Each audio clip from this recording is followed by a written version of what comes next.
Oke, balik lagi di channel Baba Education. Nah, di video kali ini akan membahas tentang ujian akhir semester untuk mata kuliah akuntansi manajemen lanjutan.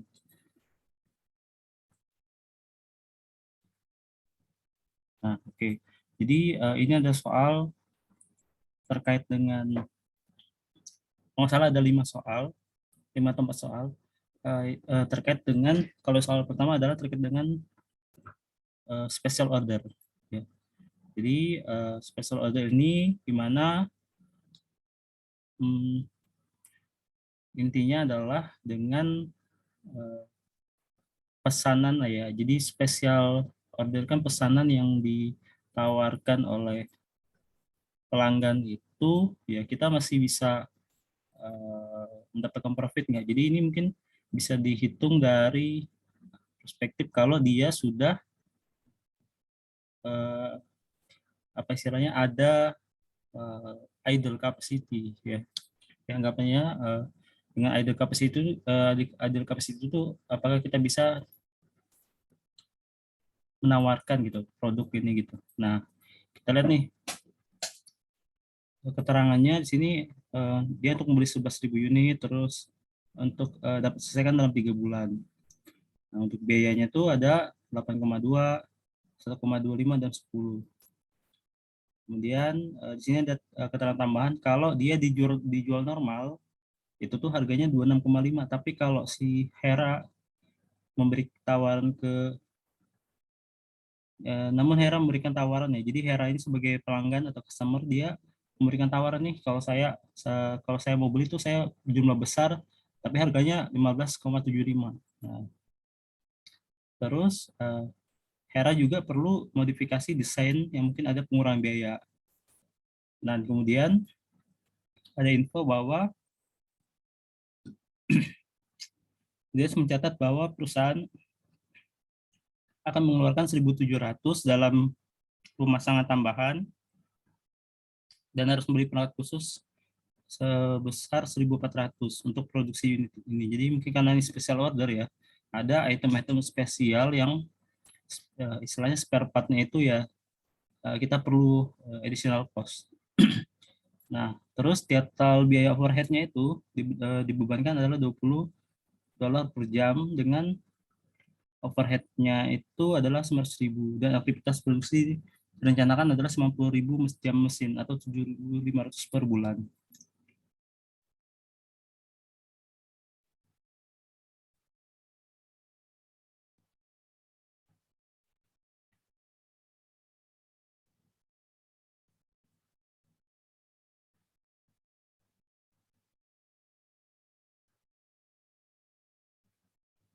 Nah, terus ada alokasi biaya administrasi 1.800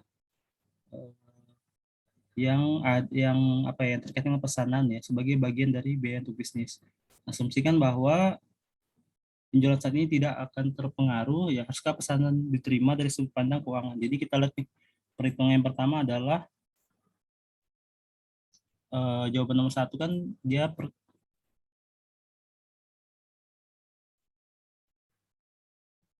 oke.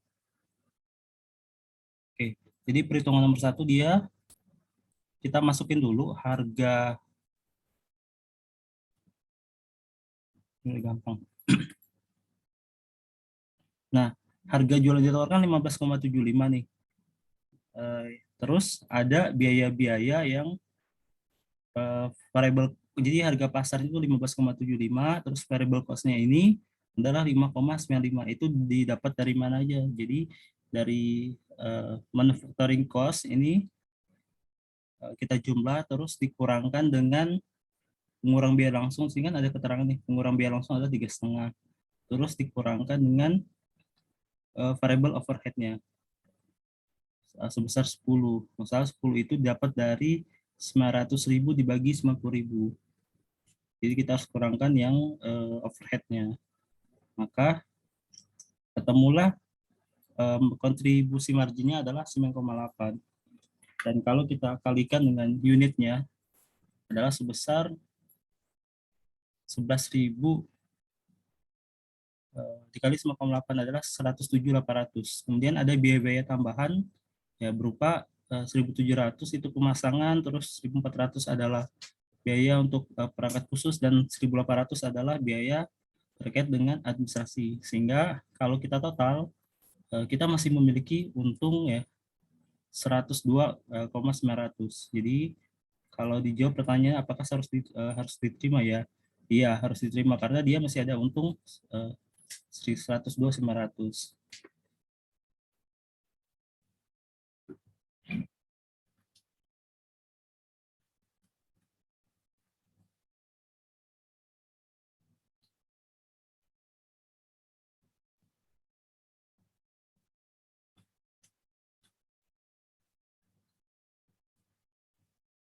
Terus,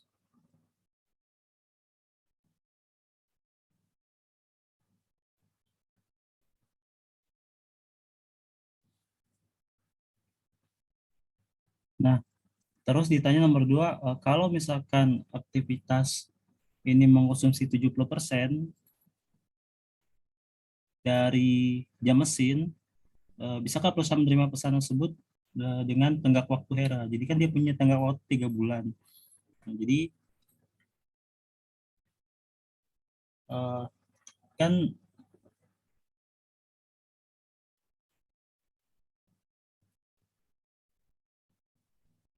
dia kan di sini ada nggak informasi tambahan ya? Biasanya sih lagi manufacturing overhead-nya. Jadi dia eh,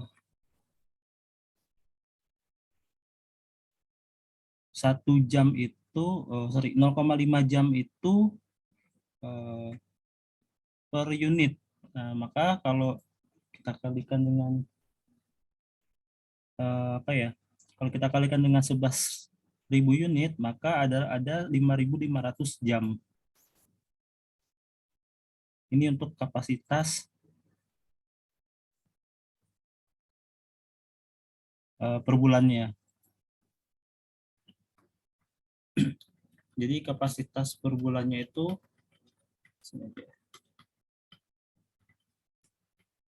kapasitas per bulan dihitung dari 0,5 jam dikalikan dengan 11.000.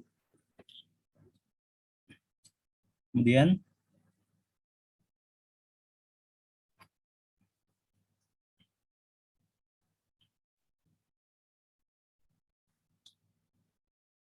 kita lihat nih, nah, ini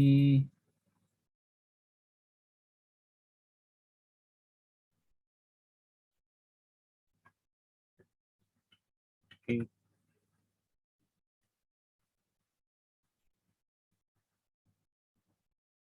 Nah, dia kan punya kapasitas, kata dia 70% dikonsumsinya. Nah, 70% itu konsumsi jam mesin adalah 90.000 normalnya dengan 7.500 per bulan, tapi dia 30%, maksudnya 70% sudah dipakai, berarti sisanya adalah 30%. Maka 30% itu dikalikan dengan 90.000, ketemulah 27.000. Nah, karena dia untuk per 3 bulan, ya diselesaikan dalam 3 bulan, maka 27.000 ini kita bagikan dengan 3. Jadilah ketemu 6.750. Nah, jadi asumsikan bahwa dengan aktivitas 70%, bisakah perusahaan menerima pesanan memenuhi tenggat waktu? Karena di sini kapasitasnya itu kurang dari apa ya istilahnya, kapasitas yang bisa digunakan, ya maka harusnya bisa diterima. Sekarang jawaban yang nomor 3, pilihan HERA untuk pilihan apa yang mungkin Zeus pertimbangkan jika manajemen benar-benar ingin berbisnis dengan HERA dengan harapan membangun hubungan jangka panjang. Yang pertama, berarti kita harus juga lihat aspek keberlanjutan ya. Dilihat dari komitmennya. Jadi dari komitmen di awal yang dilakukan oleh Hera dan Zeus ya, apakah itu sudah menjadi apa ya, kesepakatan yang bisa nanti dipegang untuk kedua belah pihak. Kemudian juga bisa dilihat kalau misalkan untuk jangka panjang ya, lihat juga berarti dia eh, untuk keberlangsungan order ini apakah untuk satu kali order ya. Jadi kita harus juga hitung, kalau bisa kita bisa lakukan analisis ya. Analisis mungkin kita pakai yang metode yang CPP ya, untuk profit yang untuk profit pelanggan itu. CPA atau CPP lupa. Jadi untuk analisis keuntungan pelanggan ya. Jadi kita menganalisis per nasabah itu seperti apa, kemudian jangka panjangnya seperti apa, dan banyak macam lah untuk yang bisa dilakukan dalam jangka panjang. Ya, selain nanti adalah kontrol dari kedua terutama dari ZES ya, kontrol terkait dengan eh, kinerja ya. Nanti apakah kita harus analisis lagi tadi risiko kalau kita transaksi ke Hera, jangan dalam jangka panjang adalah rugi gitu, walaupun jangka pendeknya sini bilang untung 112.500. Jadi kita harus pertimbangkan aspek-aspek itu, jadi banyak macam ya. Nah itu untuk yang nomor satu. Sekarang kita yang nomor dua. Oke, nomor dua ini terkait dengan varians. Soalnya adalah soal dulu.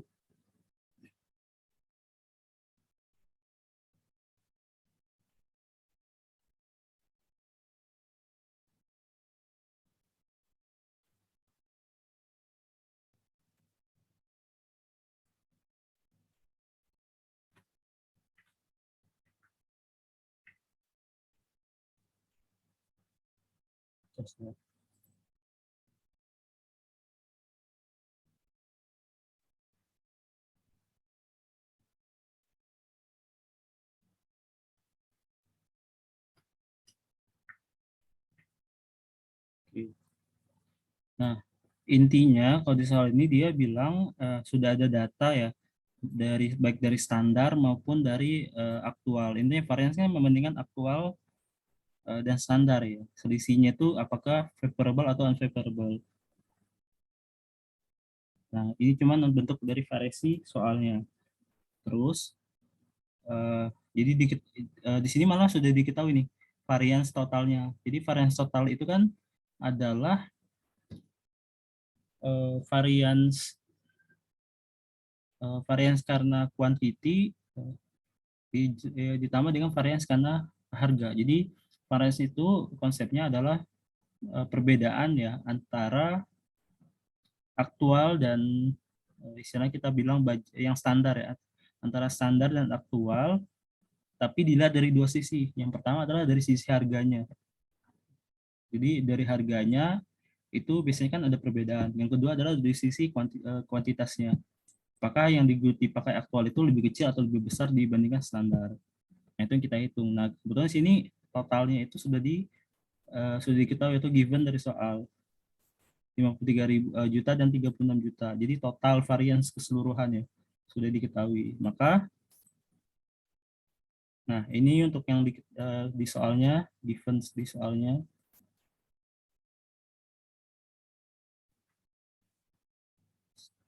standar aktual. Yang ditanya yang nomor satu adalah, berdasarkan informasi dari laporan kinerja tahun 2001, apakah manajemen PT harus mengkhawatirkan nilai total price yang ada? Jadi ini simpel aja jawabannya. Ya tidak perlu mengkhawatirkan ya, karena di sini variansinya itu masih favorable. Kalau secara teori, kalau dia masih favorable, seharusnya dia tidak mengkhawatirkan, kecuali dia unfavorable. Jadi unfavorable itu maksudnya nilai budget yang dianggarkan ya, atau nilai budgeting atau nilai standar yang sudah ditetapkan itu uh, aktualnya adalah lebih besar dibandingkan standarnya. Nah, jadi jawabannya tidak perlu mengkhawatirkan. Kemudian, kalaupun mau dilihat dari aspek di sini kan dia di soal dibilang kalau manajemen menetapkan manajemen apa ya, batas toleransi ya. Batas toleransinya itu hanya 1% ya. Kalau misalkan mau dipaksa pakai konsep manajemen exception ini. Jadi menurut saya kalau manajemen exception ini ya biasanya khusus untuk yang unfavorable umumnya. Tapi kalau kita pakai ke sini, ini juga tidak memenuhi kriteria manajemen uh, apa ya, manajemen by exception.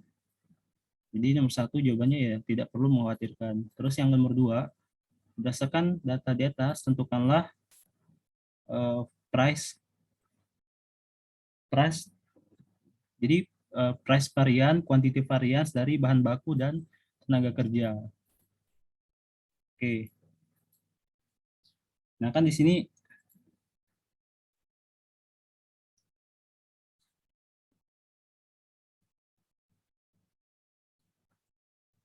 nah,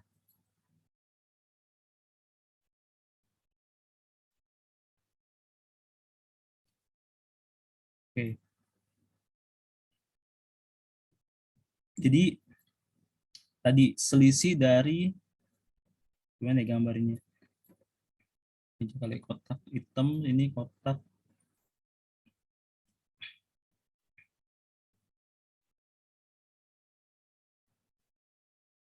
hitam tapi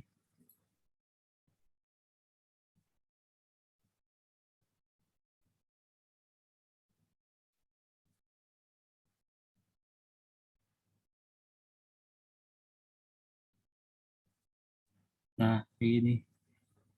Jadi sebenarnya nanti bisa dilihat di bab khusus varians ya cara mengerjakan. Intinya di sini eh, kalau untuk mencari nilai yang di sini kan dilihat adalah perbedaan karena price. Nah, jadi rumusnya untuk perbedaan karena price itu adalah jadi price varian itu dihitung dari 84 dari selisih dari SP ini apa? SP adalah standard price, AP itu apa? Actual price. AKI apa? AKI adalah actual quantity. Jadi menghitung variance karena harga atau price atau karena perbedaan harga itu dilihat dari standar dikurang aktual price ya dikalikan dengan actual quantity. Sedangkan di soal the given actual quantity-nya adalah 32.500. Maka ketemulah 845 juta. Nah, ini atau favorable. Nah, kalau aktualnya lebih kecil dibandingkan standar, maka dia favorable. Kan harganya lebih kecil ya, 134. Karena di sisi biaya kan kalau kita bayar semakin sedikit ya semakin untung. Favorable kan artinya untung. Nah, terus di sini ada given nih, 53 juta. Nah, sebenarnya kan tadi menghitung, ini kan yang daerah ini adalah, yang daerah ini tuh apa ya varians karena price. Jadi perubahan adanya varians yang timbul karena perubahan harga. Nah, kalau daerah sini adalah varians yang timbul karena perubahan quantity.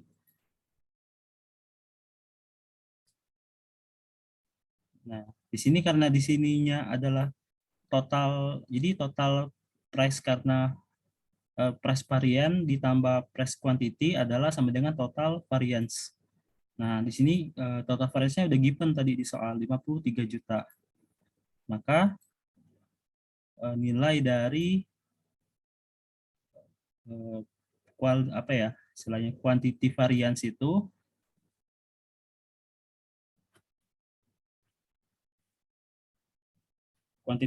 adalah 792. 792 itu dari mana? Dari 845 dikurang 53. Karena logikanya adalah ketika 845 favorable ya katakanlah ini plus dikurang 792 unfavorable katakanlah minus. Maka hasilnya sebenarnya 53. Jadi sebenarnya hanya bolak-balik ke rumus.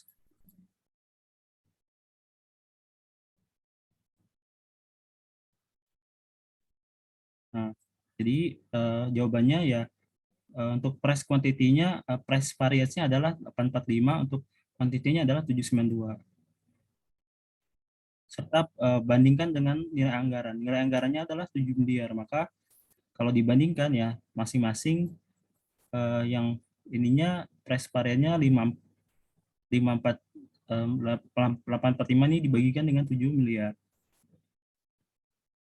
Ketemulah berapa ini? 12,07. Terus kalau untuk yang unfavorable-nya adalah 11,31. Jadi sebenarnya ini yang favorable itu konsepnya sebenarnya tidak masalah, tapi yang masalah adalah di sini yang yang quantity. Jadi variance quantity itu 11,31% itu udah melebihi batas ambang ya yang ditetapkan manajemen, batas toleransinya. Nah, sama konsepnya dengan yang kedua. Yang kedua itu hanya bicara terkait dengan direct labor. Intinya adalah untuk mencari price karena jadi perubahan varians, jadi adanya varians atau perbedaan karena price itu ya jadi harga standar ya dikurang harga aktual atau sebaliknya kan absolut nanti hasilnya. Jadi intinya selisih dari harga ya aktual dan harga standar dikali dengan kuantitas aktual. Ketemulah 720. Nah, ini sama. 720 kan dia unfavorable karena si aktualnya lebih besar. Jadi dia tidak untung. 720 ini.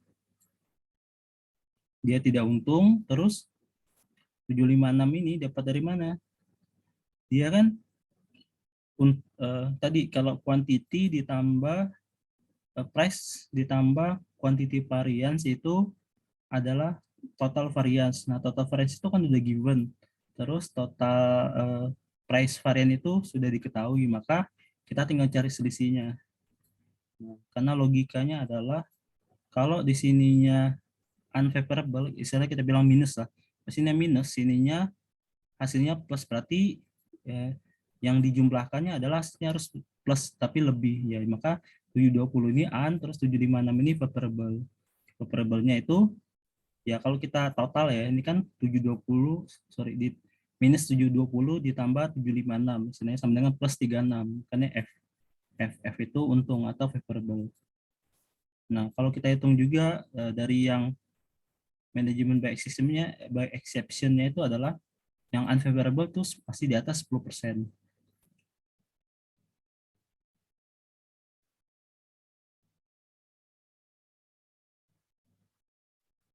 Terus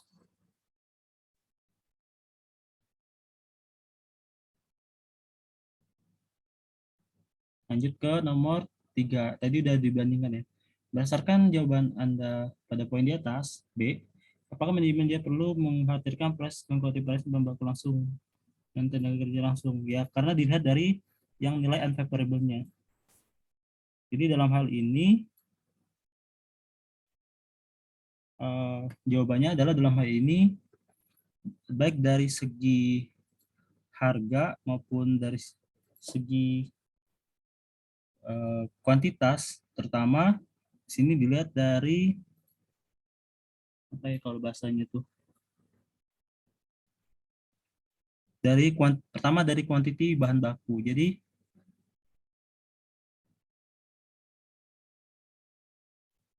kan dia unfavorable 792 atau dia ada gap deviasi atau standar deviasi atau variance. Dia selisihnya adalah 792 antara aktual sama yang dianggarkan. Nah, berarti dia ya perlu khawatir karena gapnya ini adalah di atas 10%. Sama berarti untuk yang nilai apa ya ini, nilai yang tenaga kerja. Jadi ada varians karena apa ya, labor itu karena dia perubahan upah tenaga kerja yang dari standarnya 80 ke 330. Maka ini unfavorable-nya 720 atau kita ada selisih rugi ya 720 kalau bahasa umumnya. Nah, terus kalau kita bandingkan terhadap anggaran ini masih melewati batas ambang yang bisa ditoleransi. karena yang bisa ditoleransi adalah 10%. Sedangkan di sini dia 10,29%.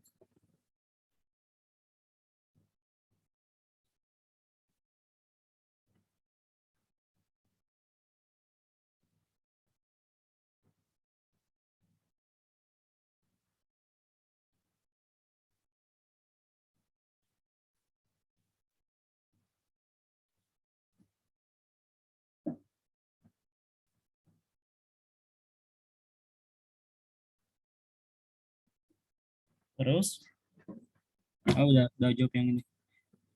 Nah, ini kita lanjut ke yang nomor 2. Nomor 2 tapi bagian 2. Nomor 2 bagian 2 itu copy soalnya.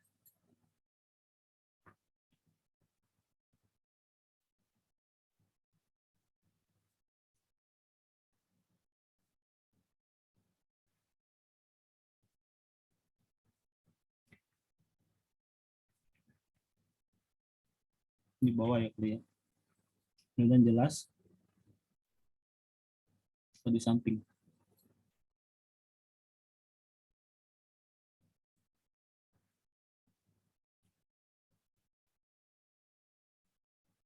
Nah, jadi dia bilang di bawah itu intinya ini ada data anggaran lengkap, realisasi dan anggaran.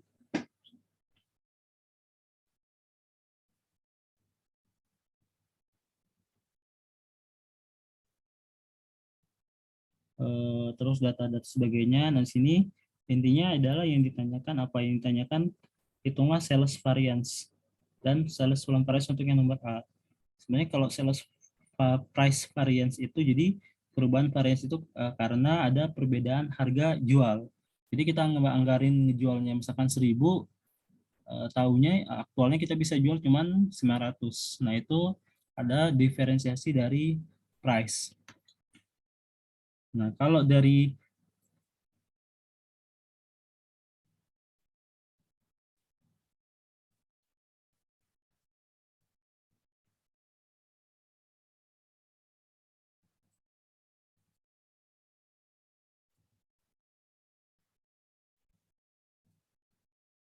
nah, cara hitung karena price ya. Oke. Karena price itu berarti adalah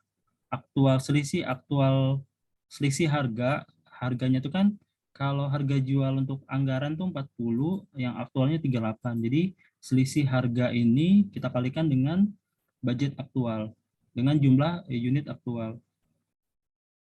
Sorry, harganya itu 120.000 yang ini di soal di budgetnya. Terus harga untuk aktualnya itu dapat dari mana? Itu aktualnya itu dapat dari pendapatan dibagi dengan unitnya. Unit realisasinya ketemulah 112.000. Nah, maka 112.000 ini harganya itu adalah selisihnya kan ada 120 dikurang 112 adalah 8.000. 8.000 ini kita kalikan unit aktual, ketemulah 304 juta. Berarti dia ada uh, variance ya, karena harganya turun kan. Kita ngebajanya 40.000, terus aktualnya 38. Tapi ini masalahnya penjualan. Kalau penjualan turun kan itu jadi rugi kita. Maka disebut unfavorable sebesar 304 juta. Nah, bagaimana dengan sales volume variance-nya? Nah, kita kan punya target nih untuk menjual apa ya, unit atau produk kita. Nah, tapi kita lihat anggarannya itu 40, budgetnya itu 38.000. Maka ini ada selisih kuantitas 2.000 yang tidak terjual. Nah, selisih variance ini kita kalikan dengan harga dari produknya 120.000, harga standar. Jadi selisih budget apa ya? Selisih dari unit budget dan aktual itu dikalikan dengan 120.000, ketemulah unfavorable 240 juta. Kemudian interpretasikan hasil perhitungan Anda di poin A dan dengan pelaksanaan program pemasaran dilakukan dari PT Dunia Silat. Jadi kalau dilihat dari program pemasarannya ya ini masih belum efektif. Kenapa belum efektif? Lihat aja kalau penjualannya itu apa ya, kalau bisa dibilang sini eh, seharusnya di bagian pasar itu bisa menjual lebih banyak unit. Ya, jadi dengan apa ya, dengan adanya program-program itu seharusnya sudah bisa menarik banyak unit ya. Jadi bisa memenuhi 40.000 ini, tapi faktanya dia cuma memenuhi 38.000. Nah, di satu sisi dia juga masih kalah bersaing ya. Bersaing bisa saja ini mereka itu mengikuti dari harga pangsa pasar. Nah, jadi seharusnya dari bagian pasaran setelah ada diskon dan sebagainya bisa meng-up kita meng-up perusahaan itu bisa mencapai 120.000 harga ini.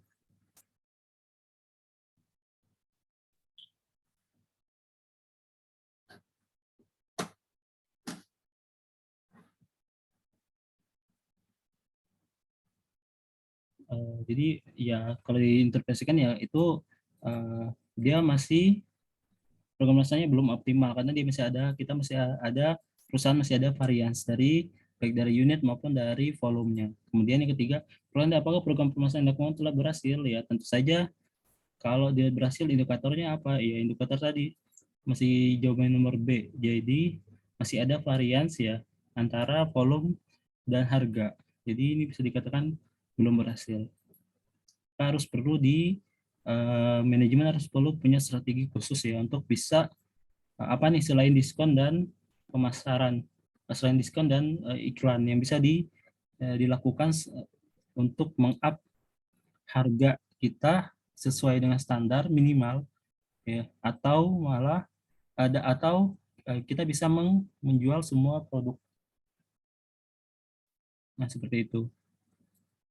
Nah, ini untuk yang nomor 2. Ini lumayan banyak soalnya. Nah, nomor 3 ini terkait dengan uh, quality cost ya. Quality cost ini kalau bisa dibilang bagaimana satu biaya itu hmm, apa ya kalau bahasa ini ya,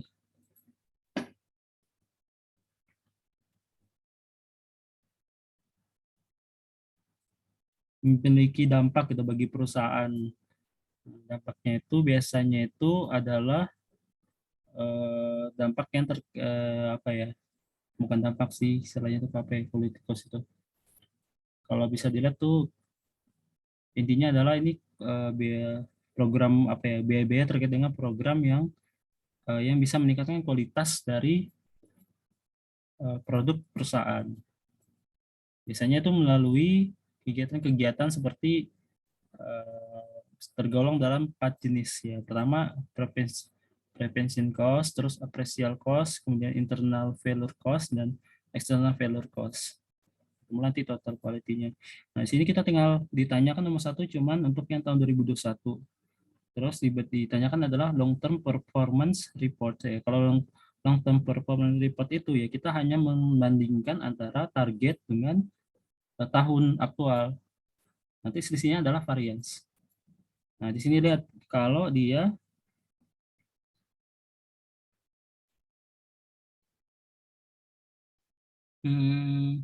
intinya di soal ini dia bilang targetnya itu adalah 2,5%. Jadi 2,5% dari penjualan. Jadi 2,5% dari penjualan itu adalah 37.500. Jadi targetnya itu udah dikunci di sini.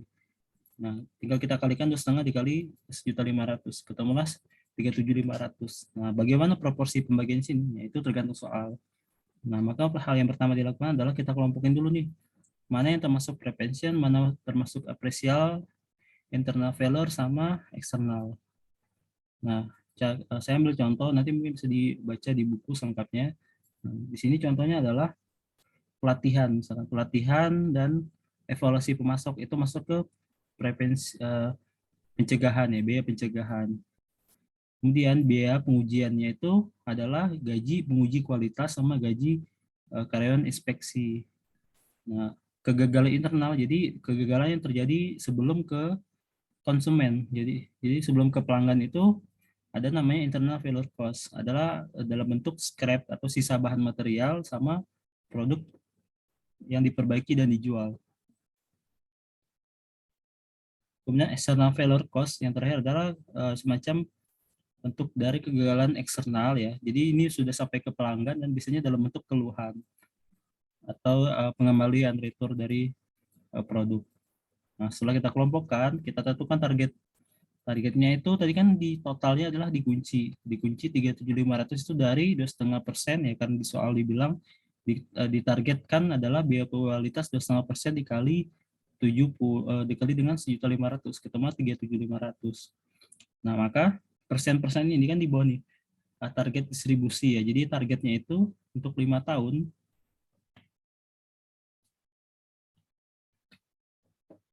adalah bahan scrap-nya ada 15%, pelatihan 20%, dan seterusnya sampai dengan totalnya adalah 100%. Nah, maka 15% ini kita kalikan dengan 37.500. Kita lihat nih, biaya scrap-nya itu kan di sini nih. Nah, ketemulah 5625. 5625 ini adalah dari 15% ini dikalikan dengan 37.500. Nah, dan seterusnya. Jadi nanti disesuaikan dengan item-itemnya. Dan seterusnya nanti sehingga total akhirnya adalah sama dengan ya pasti harus sama dengan 37.500. Sehingga nanti variasinya adalah ya selisih dari aktual dan target. Aktualnya adalah 12,30%, si targetnya adalah 2,50%. Maka variasinya adalah 9,8%. Nah, ini untuk yang nomor 1. Nomor 2 adalah berikan analis Anda yang atas laporan tersebut dan berikan saran perbaikan yang sebaiknya dilakukan. Jadi, kalau di sini dilihat ya, kalau dari hasil analisis ya, bahwa ada varians tuh 9,8%, di mana targetnya seharusnya adalah 2,50%. Jadi masih ada selisih gapnya 9,8%. Artinya dalam ini adalah dilakukan dengan cara apa ya? Kalau bisa sebisa mungkin biaya-biaya terkait dengan ini kan internal value-nya masih besar nih, walaupun external value-nya masih kecil.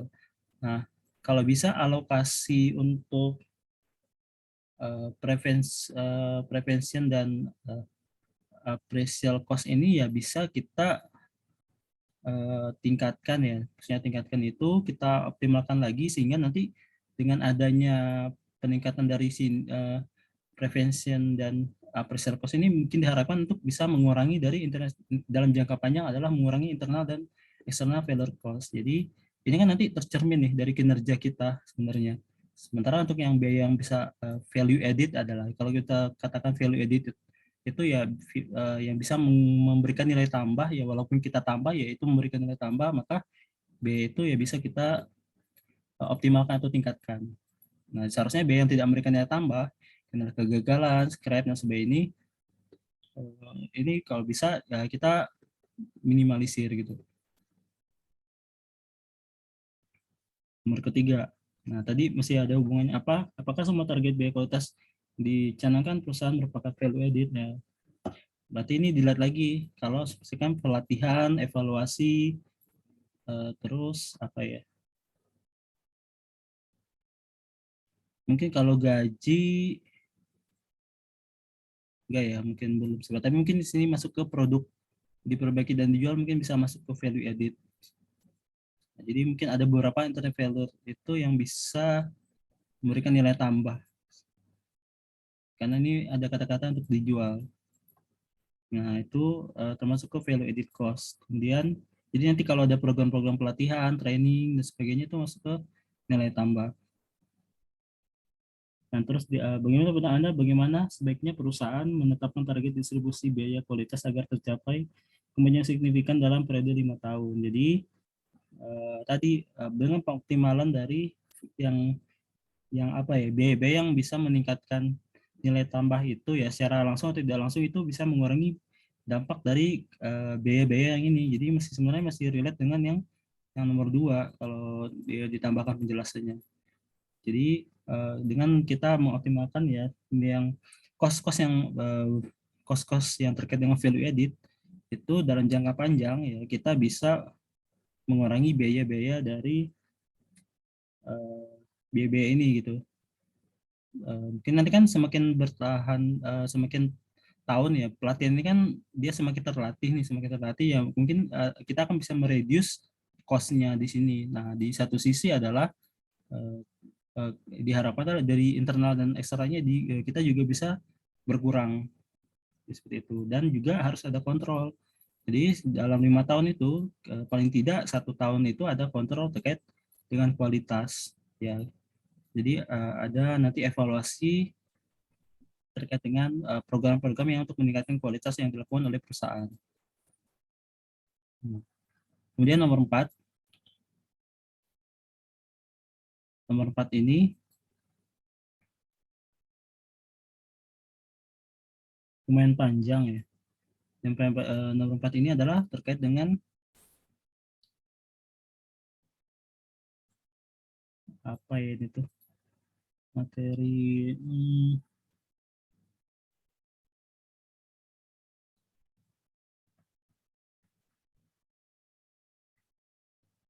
transfer cost ya. Kalau ini dibilang apa ya, materi intinya materi itu pengen lihat nih kalau perusahaan itu punya over capacity atau ada idle capacity, ataupun dia either full capacity. Nah, strategi apa yang bisa diterapkan yang tepat bagi manajemen kalau dia full atau dia idle capacity. Jadi maksudnya itu nanti apakah dengan kapasitas apa ya biasanya tuh. Oh, ini materi transfer pricing. Jadi dengan dia transfer pricing ini kan biasanya menghubungkan dua divisi ya. Misalkan di satu divisi produksi, satu divisi yang mengambil dari produksi tersebut.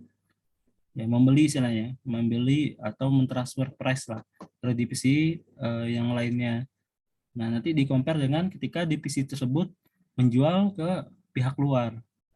Nah, apakah saya masih untung nih kalau saya jual ke internal sendiri ya secara konsolidasi maupun secara divisi, atau malah untungnya ketika saya jual keluar gitu. Nah, itu nanti dibahas di sini. Jadi di sini sudah diketahui dia ada dua divisi, divisi microchips dan divisi perakitan. Di mana nanti divisi ini akan diberikan kewenangan untuk memaksimalkan pendapatan, terus dan di sini digaris bawahi bahwa saat ini telah beroperasi penuh ya. Berarti dia no option, berarti tidak ada idle capacity di sini. Maka nanti akan kelihatan dampaknya adalah di transfer price-nya, di minimum maksimumnya.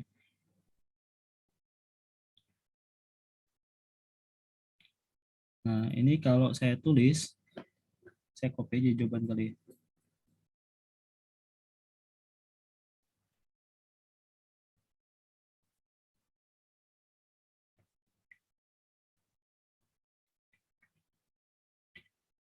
Mungkin kalau punya jawaban sendiri, ini dari apa yang saya jawab. Jadi yang jawaban satu itu dia dibilang kalau misalkan si divisi perakitan ya. Jadi kan di sini ada dua divisi microchip dan perakitan, di mana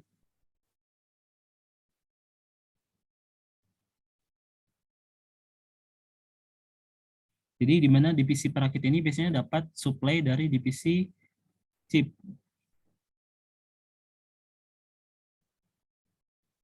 Oh ya, dia juga ada supply dari divisi lokal, vendor lokal dengan harga 103.000 ditambah dia pengiriman 8.000 per unit. Nah, si divisi perakitan ini dia pengen tahu kalau saya beli di vendor luar dengan saya beli di divisi chip itu untung mana sih gitu. Atau kebalikan dari sisi si penjual, dari sisi divisi chip. Kalau saya jual ke divisi perakitan dengan saya jual di divisi yang lain, sorry di eksternal ya.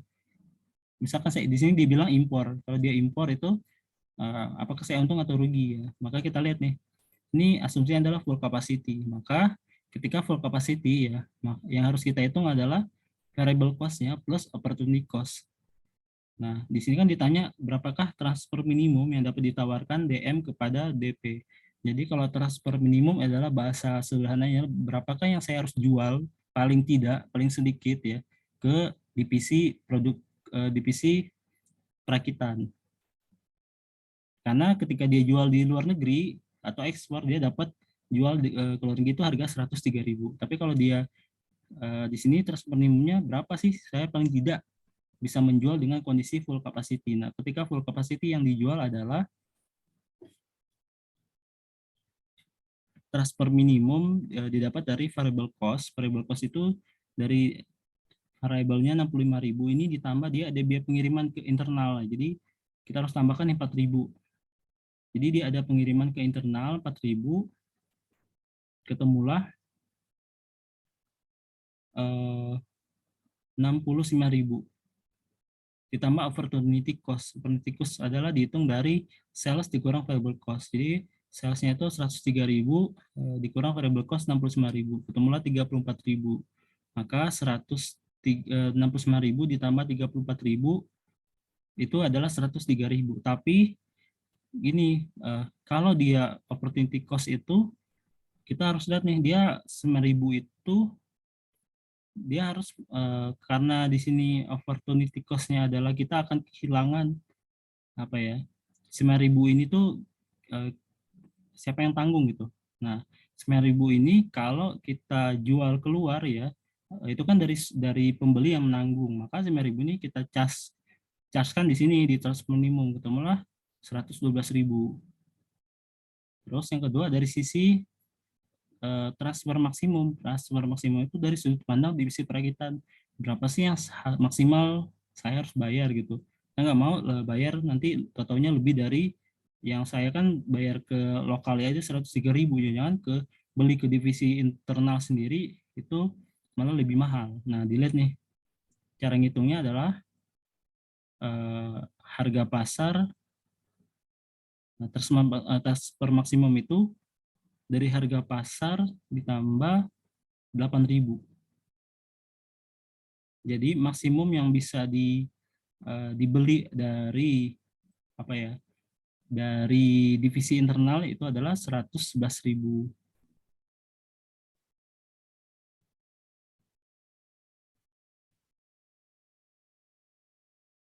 Nah, jadi paling enggak, jadi gini, di sisi perakitan, kalau saya mau beli pokoknya sesuai dengan harga, paling tidak, paling sedikit adalah sesuai dengan harga yang saya beli ke vendor lokal. Vendor lokal itu kan saya beli 103.000 sama 8.000, itu maksimalnya gitu. Jadi secara logika kayak gitu. Nah, kemudian di nomor 3, jika DP ya, divisi perakitan itu minta harga beli di 99.000, saya nggak mau harga, jadi kan di sini dia bilangnya si divisi apa ya, divisi chip ini pengen jual 112.000 nih, paling nggak saya jual 112.000, itu udah batas minimum saya gitu, dia bilangnya kayak gitu, karena dia full capacity kan kondisinya. Nah, tapi terus di divisi DP ini, si perakitan ini pengen nawar, saya pengennya 99.000 ya, karena bisa lah saya beli ke internal, masa harganya sama dengan harga vendor atau beli di luar gitu kan. Maka kalau menurut saya nih harga yang ditawarkan 99.000 itu masih di bawah dari transfer minimum ya. Di sini kan minimumnya 112.000. Sementara dia nawarin 99.000. Ya, yang mana mau mending saya jual keluar gitu. Yang mending saya jual keluar, nanti ketahuan saya dapat untungnya segitu sekian gitu. 103.000 tambah 9.000. Saya dapat 112.000.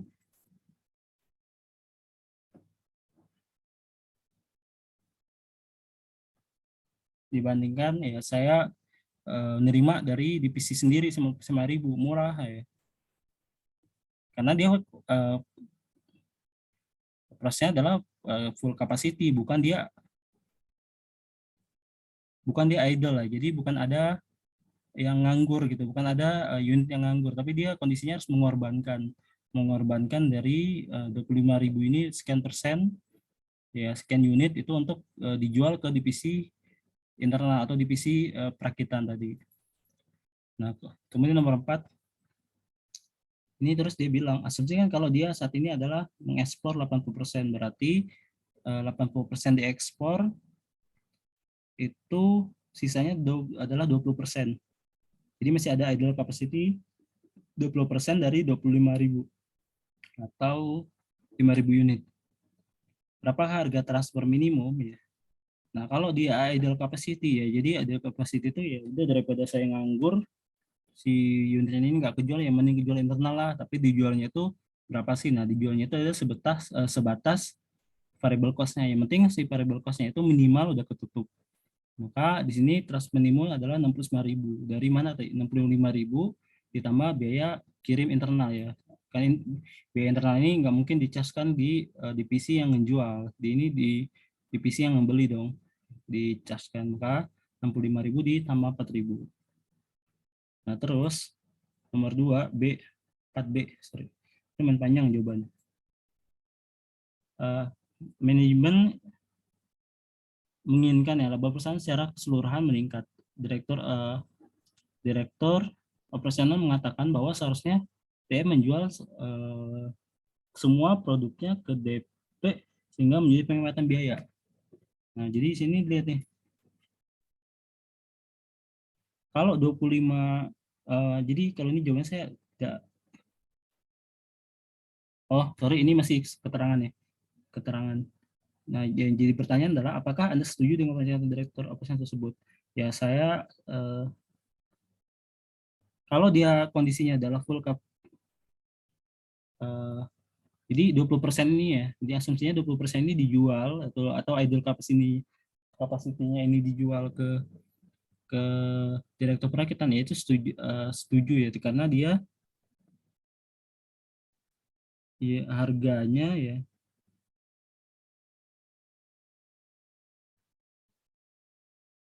kalau secara jadi lihatnya aspeknya konsolidasi ya, karena kalau secara konsolidasi ya mending yang yang yang yang full capacity, yang idle ini ya kalau bisa dioptimalkan atau dijual ke internal dahulu, karena ada biaya yang bisa kita reduce ya dari divisi microchips. Kemudian nomor 2 itu, apakah keputusan tersebut menguntungkan masing-masing divisi? Berikan penjelasan. Anda tidak perlu memperlihatkan hitungan, bagi cukup penjelasan singkat. Jadi di sini kan harga minimumnya itu yang ditawarkan tuh 65.000. Sedangkan harga dari luar itu 113.000 ya, mending saya beli mending si divisi perakitnya ya beli dari internal sendirilah. Ya, toh harganya dia paling tidak dapat 65.000 paling tidak. Dibandingkan dia nanti kan ada negosiasi nih. Mungkin bisa di atas 69, tapi yang pasti adalah di bawah 111.000 ini, di bawah harga vendor ini. Jadi secara konsolidasi itu tidak masalah ya, karena ini bisa memaksimalkan keuntungan perusahaan ya, keuntungan dari divisi masing-masing. Ya, intinya tadi masih dalam batas bottom line-nya harga minimum dari divisi chips. Kemudian nomor C. Jika negosiasi dilakukan antara dua divisi tersebut, berapakah sebaiknya kisaran range harga transfer yang Anda sarankan?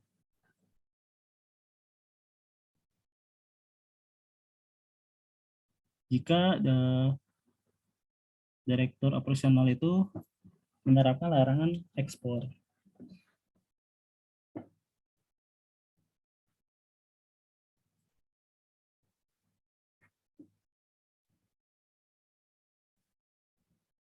Nah, pasti kalau ini sarannya paling enggak ya berarti kalau dijual ke internal minimum itu adalah sebesar variable cost ya, anggapannya itu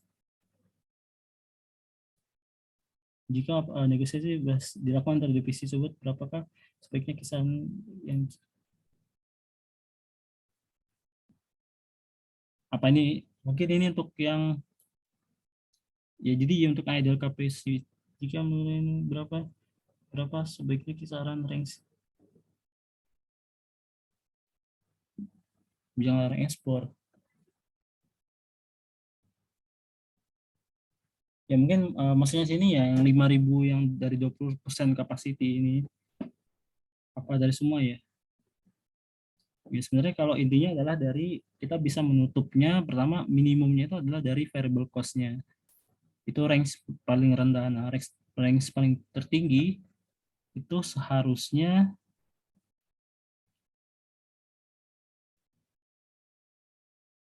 sesuai dengan harga pasar.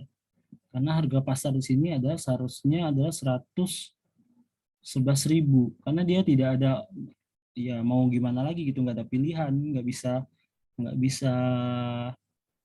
kita nggak bisa pakai si divisi divisi microchips ini pakai dia harga ekspor, maka dia harus pakai compare-nya adalah dengan eh, orang lokal, jadi dengan pembanding vendor lokal.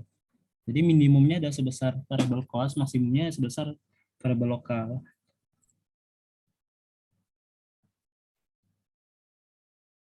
Oh sorry, jadi ulang.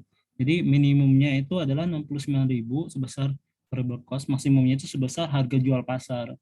Nah, harga jual pasarnya udah jelas 103.000 harga jual ke luar negeri. Tapi dia posisi saya tidak,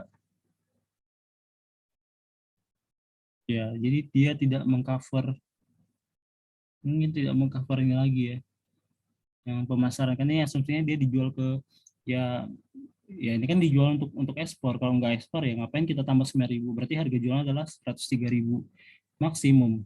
Nah, minimumnya adalah 69.000 dari variable cost, 65.000 ditambah 4.000.